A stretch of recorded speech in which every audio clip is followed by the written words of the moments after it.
دومره درانه عزتمند مشران ځوانان همزولو ټولو په جمع السلام علیکم. د سلام نه پس وایم چې کوم زموږ مقصد دی او کوم مقصد ته دلته راټول شوو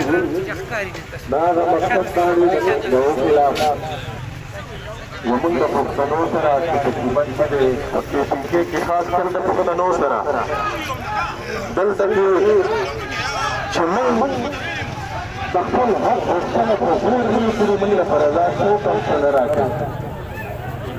پښتنو چېرته هم چې کله د پاکستان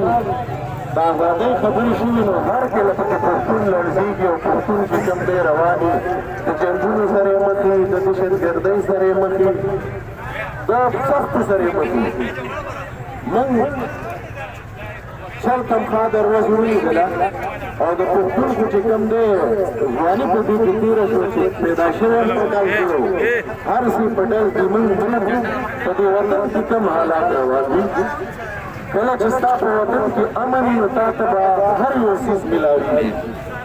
زموږ په وطن کې چې څه روان دي او خاص کر د پښتنو سره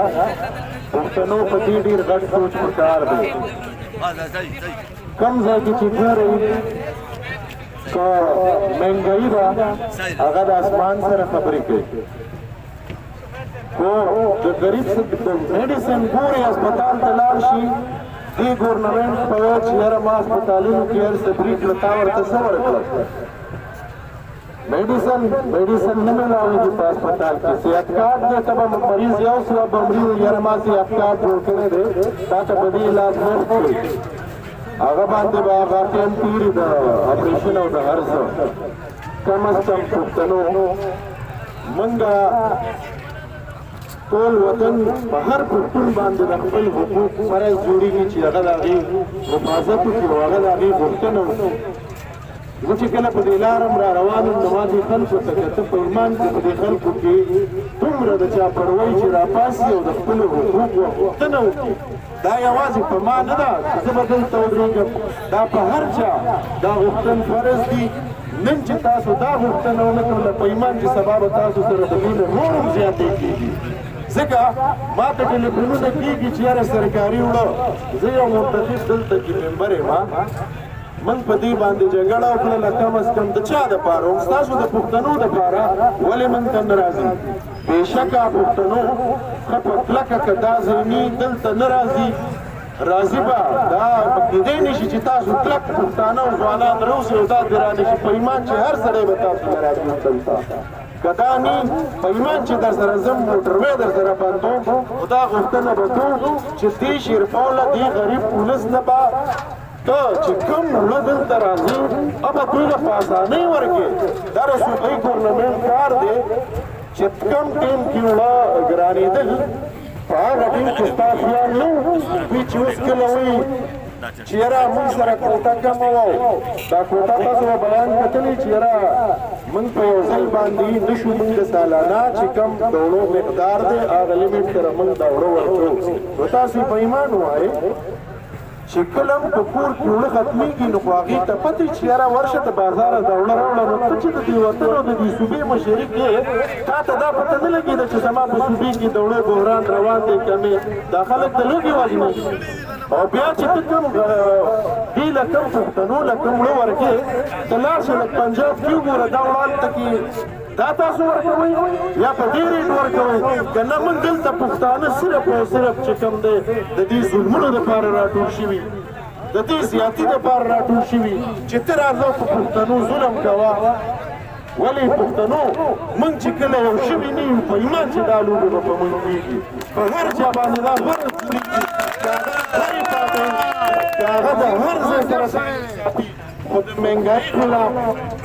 د یووالي د پښتنو د ورورولۍ دا به بلکل یو بل سره کلک ودرېږو. موږ دا غوښتنه کوو چې بلکل به موږ ته سرکاري وړه راکړې موجوده منتخب ممبرانو ته به ورکړي. دا د کلي مشران دي بلکل که د دې حجرو ته راځي که دې منتخب ځای والا بل بدل کې ورکوي که په شیرپور کې چې دې غریب ولس ته میلاوېږي په ایماندارۍ چې ما قسم دی زما زړه خفه شي چې زه کله فیسبوک ګورم او زه دې حالاتو ته ګورم د پښتنو چې زما به وس کېږي د بل به وس کېږي د کس چې وس نه کېږي په ایمان هغه به تروړه اخسته هغه ما لیدلي قسم دی په ګوتۍ کې ونه راوړي او که تاسو نه راوځئ موږ هم در سره نه ودرېږو نو څه به کوه دا خپل بچي به بیا لالو وچ به ولې تاسو وینئ نه کم سے کم پښتنو نن راوتي نن به تاسو ته دا حق درکوي کوری نه کو په ایمان زه در سره ودرېږم په ما دې فیار کېږي زما دې سر ماتېږي ستاسو د غریب غریب دپاره بلکل یو بلکل دا موټروی به بدلوو چې نن زموږ د دې حقوقو دې موږ له حق را نه کړه لہذا موږ دا محترم کړو جوابدې والا نه دا زموږ حق دی اواز لوړه نه موږ له به دا بجلي م راکوي ګیس به م راکوي ګراني به م راته ختموي چې نه کوي ولې د وطن مشري کوي داسې خو نه ده چې واخلي او بیا هلته کښېني او بیا دې په پښتنو ظلم کېږي یو دې په یو ورړوي که هرې پارټۍ سره تعلق لري او زموږ سره زیاتې کوي موږ د هغې نه غوښتنه کوو که د هر ځای سره تعلق ساتي که د پنجاب سي که د پنجې سره پښتنو موږ د بجلۍ هم غوښتنه کوو موږ ګرځېدلي موږ دا ټول ممبران ګوایي چې ما چاته موږ دي ویلي موږ تللي موږ 2 ګنټې بجلي سیوا کړه موږ له نه راکوي موږ چیپ لتلي موږ ته ټیم غوښتلی موږ ته 8 ګنټې وه په شیرپا او په زیات او موږ 10 ګنټې کړي موږ د هغې هم غوښتنه کوو